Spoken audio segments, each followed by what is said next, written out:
21절 나는 온전하다마는 내가 나를 돌아보지 아니하고 내 생명을 천히 여기는구나. 22절 일이 다 같은 것이라 그러므로 나는 말하기를 하나님이 온전한 자나 악한 자나 멸망시키신다 하나니. 오늘 이 시간 그 욥기 9장의 내용을 가지고 함께 하나님의 말씀을 나눌 수 있기를 원합니다. 이제 어제 우리는 그 욥의 친구였던 이 빌닷의 이야기를 우리가 듣게 되고, 그 다음에 오늘은 이제 욥기 9장을 통해서 이 욥이 빌닷의 이야기를 듣고 대답하는 내용들을 우리가 함께 묵상하게 됩니다. 원래 이제 욥의 대답은 9장과 10장을 이제 통해서 이야기를 하는데, 오늘은 9장의 내용만 먼저 살펴보도록 하겠습니다. 너무도 안타까운 것은 욥이 우리가 이제 말할 수 없는, 심히 그 100% 공감할 수 없는 그런 고난 가운데에 처해져 있습니다.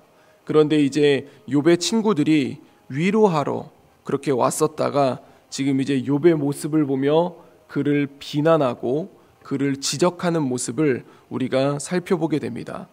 저는 어제 이 빌닷이라는 사람이 그 보응 원리라는, 하나님은 이제 의로운 자에게만 복을 베푸신다, 즉 뿌린 대로 거둔다 라는 그 원리 안에 갇혀져 있다라고 그렇게 말씀을 드렸습니다. 사실 이게 욥의 친구들뿐만이 아니라 욥도 사실 그랬었거든요.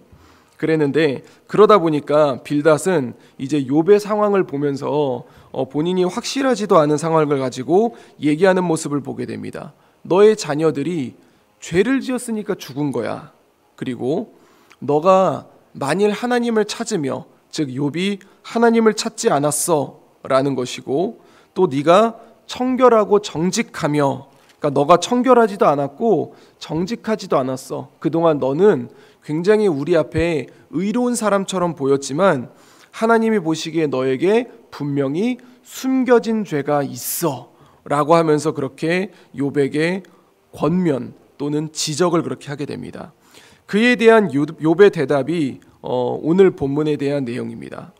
욥은 이렇게 대답을 합니다. 진실로 내가 이 일이 그런 줄 알았거니와 인생이 어찌 하나님 앞에 의로우랴 라고 하면서 하나님과 사람과의 엄청난 차이에 대해서 대답을 하게 됩니다. 사람이 하나님께 변론하기를 좋아할지라도 1000마디에 한마디도 대답하지 못하리라. 그는 마음이 지혜로우시고 힘이 강하시니 그를 거슬러, 하나님을 거슬러서 스스로 완악하게 행하고도 형통할 자가 누구겠느냐라고 그렇게 얘기를 합니다. 그 이야기는 이제 하나님과 우리의 차이는 어마어마하다라는 것을 얘기를 하는 것이죠.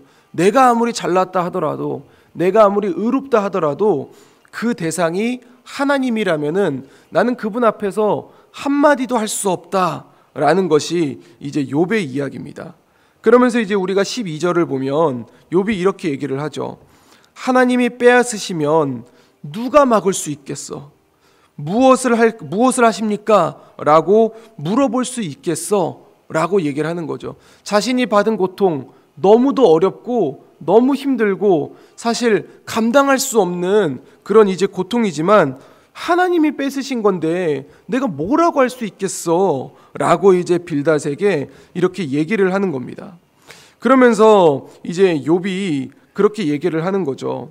하나님이 폭풍으로 나를 치시고 내 상처를 깊게 하시고 나를 숨쉬지 못하게 하시며 괴로움을 내게 채우셨도다.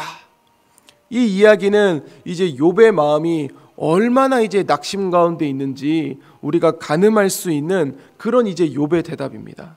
사실 우리가 이 본문을 보면서 욥의 친구들은 욥을 지적하고 욥은 그에 대해서 변명을 하는데, 사실 우리 마음 가운데 그런 거 있지 않습니까? 욥이 그들을 시원하게, 이렇게 우리말로 하면은 말발로 눌렀으면 좋겠어 라는 그런 마음이 있는데, 사실 오늘 9장의 내용은 너무도 가슴이 아픕니다. 정말 욥이 너무도 마음이 아픈 것 같거든요. 그리고 힘든 것 같고 낙심 가운데 처한 것 같습니다. 더군다나 이제 9장의 마지막 부분을 보면은 욥의 심령을 이제 우리가 세 가지로 볼 수가 있는데, 25절을 보면 나의 날이 경주자보다 빨리 사라져버리니 복을 볼 수 없구나. 자기가 억울함은 있지만 나는 분명히 의롭지만 약간 포기의 상태입니다. 내 시간이 너무 빨라. 내가 복을 볼 수 없을 것 같아. 포기하려고 하는 것 같죠. 그 다음 29절을 보면 내가 정죄하심을 당할진대 어찌 헛되이 수고하리이까. 하나님께 이야기하고 싶지만, 억울함을 토로하고 싶지만, 근데 그렇게 내가 얘기해봤자 하나님 앞에서 나는 정죄거리밖에 되지 않는데 굳이 뭐 그렇게 할 필요가 있겠어. 그 다음 이제 마지막 32절을 보면은 하나님은 나처럼 사람이 아니신즉, 분명하게 얘기하는 거죠. 하나님은 나처럼 사람이 아니신즉 내가 그에게 대답할 수 없으며 함께 들어가 재판을 할 수도 없고 우리 사이에 손을 얹을 판결자도 없구나. 하나님이 나에게 분명히 고난을 주셨지만 내가 하나님과 재판할 수 있는 그런 거리가 되지를 못해. 그러면서 욥이 정말 자기가 가지고 있는 그 상황을 정말 다 포기해버리려고 하는 그런 모습을 우리는 보게 됩니다. 주 안에 사랑하는 성도 여러분, 우리가 이 욥의 상황을 보면서 욥이 아직 캐치하지 못하는, 간과하지 못하는 그런 이제 한 가지 내용이 있습니다. 무엇이냐면요, 욥의 고난은 하나님이 주신 것이 아니라 사탄이 주고 있는 것입니다. 지금 욥이 당하고 있는 모든 고난은 우리가 욥기 첫 번째 부분에서 봐서 알지만 하나님이 욥에게 주신 게 아니라 사탄이 욥에게 준 것입니다. 물론 욥은 그것을 알지 못합니다. 우리도 우리 인생에 있어서 고난이 닥쳤을 때 그것을 하나님이 주신 고난인지 사탄이 준 고난인지 우리는 알 수가 없습니다. 그러나 우리가 오늘 욥의 이야기를 보면 욥에게서 한 가지의 희망을 바라보게 됩니다. 뭐냐면요, 욥이 고난 속에서 조금씩 성장하고 있다는 것입니다. 오늘 이야기를 보면 가령이라는 말이 많이 등장합니다. 15절도 보면은요, 가령 내가 의로울지라도 대답하지 못하겠고, 가령이라는 말이 만약이지 않습니까? 만약 내가 의로울지라도. 그리고 16절을 보면요, 가령 내가 그를 부름으로 그가 내게 대답하셨을지라도. 또 이제 가령입니다. 만약 내가 하나님을 부를지라도. 그리고 20절에 또 얘기하죠. 가령 내가 의로울지라도 내 입이 나를 정죄하리니. 이 가령이라는 말은 만약에 내가 의로울지라도, 만약에 내가 어떨지라도 그렇게 이제 이야기하는 것 같지만, 그런데 욥은 21절에 다시 한번 자기 삶에 대한, 하나님 앞에서 자기 삶에 대한 확신을 가지고 얘기를 합니다. 21절을 보면요, 가령이라는 말이 붙지 않습니다. 욥은 분명하게 얘기합니다. 나는 온전하다마는 내가 나를 돌아보지 아니하고 내 생명을 천히 여기는구나. 포기한 것 같지만 욥은 자신의 삶에 대해서 확신을 가지고 있습니다. 그러면서 나는 온전하다마는, 그렇게 얘기하며 이제 22절 이렇게 얘기를 하죠. 일이 다 같은 것이다, 같은 것이라. 그러므로 나는 말하기를 하나님이 온전한 자나 악한 자나 멸망시키신다 하나니. 이 얘기는 뭐냐면 그동안 욥이 친구들과 함께 갖고 있었던 어떤 보응 원리로 모든 것을 바라보려고 하는 그 시각을 깨뜨리는 장면입니다. 빌닷의 문제가 뭐였습니까?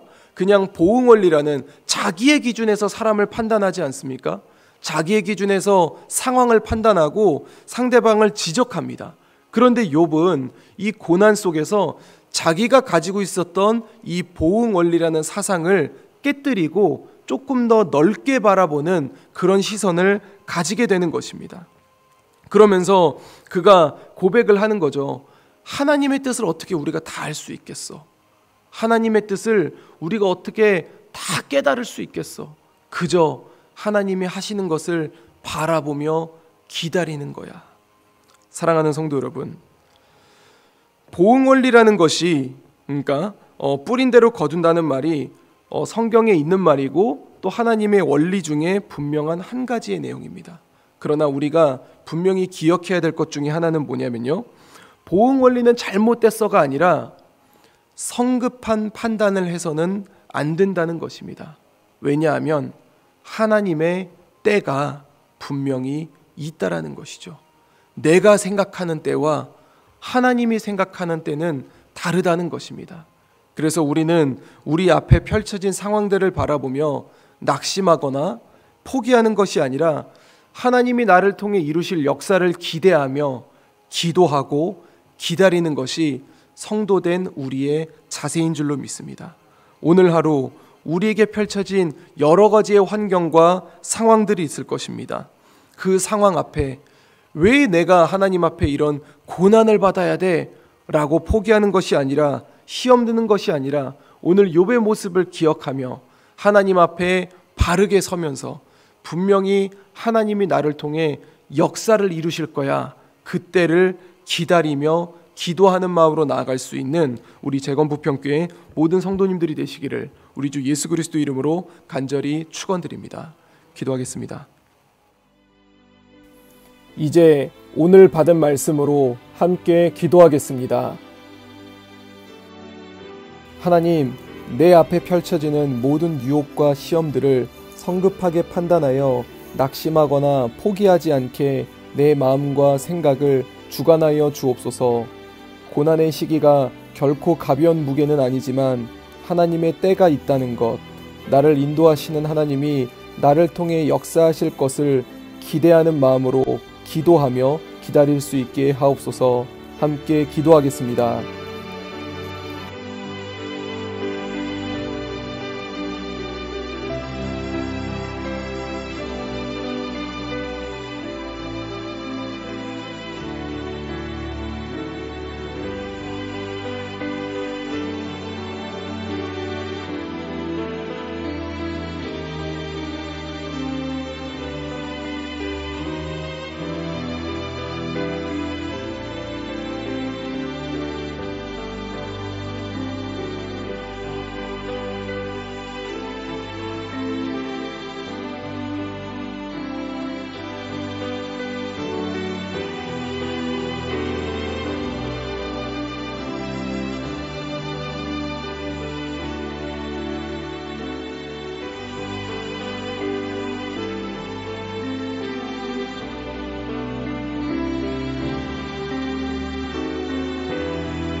이제 오늘의 기도 제목을 가지고 합심하여 기도하도록 하겠습니다. 첫 번째 기도 제목입니다. 코로나의 종식을 위해 기도합니다. 거리두기가 해제되었지만 아직 코로나가 종식되지 않았기 때문에 국민들의 불안감은 적지 않습니다. 주님, 주께서 역사하셔서 이 전염병을 거두어 주옵소서. 그래서 우리가 모든 일을 할 때 이 전염병의 영향을 받지 않게 하옵소서. 함께 기도하겠습니다.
두 번째 기도 제목입니다.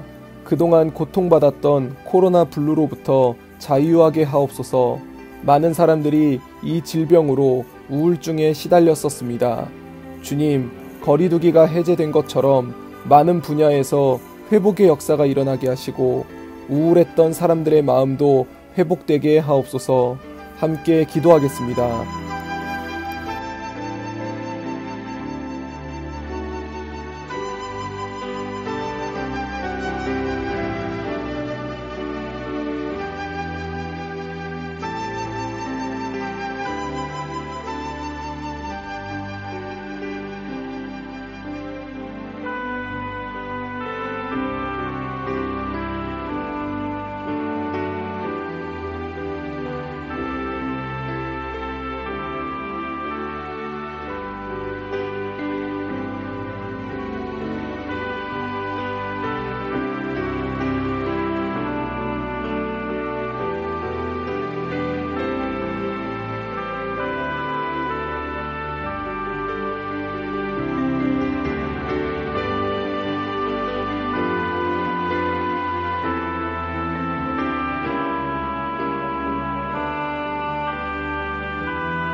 세 번째 기도 제목입니다.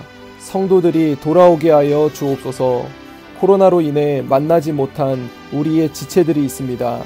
주님, 우리의 지체들이 보고 싶습니다. 함께 모여 찬양하고 함께 모여 예배를 올려드리고 싶습니다. 주님, 우리 성도들의 발걸음을 인도하여 주시고 주님을 예배하게 하여 주옵소서. 함께 기도하겠습니다.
이제 개인의 기도 제목을 가지고 하나님 앞에 기도하시기 바랍니다.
수고하셨습니다. 오늘도 하나님의 인도하심 가운데 승리의 하루를 보내시는 우리 재건부평교회 모든 성도님들이 되시기를 주님의 이름으로 축복합니다.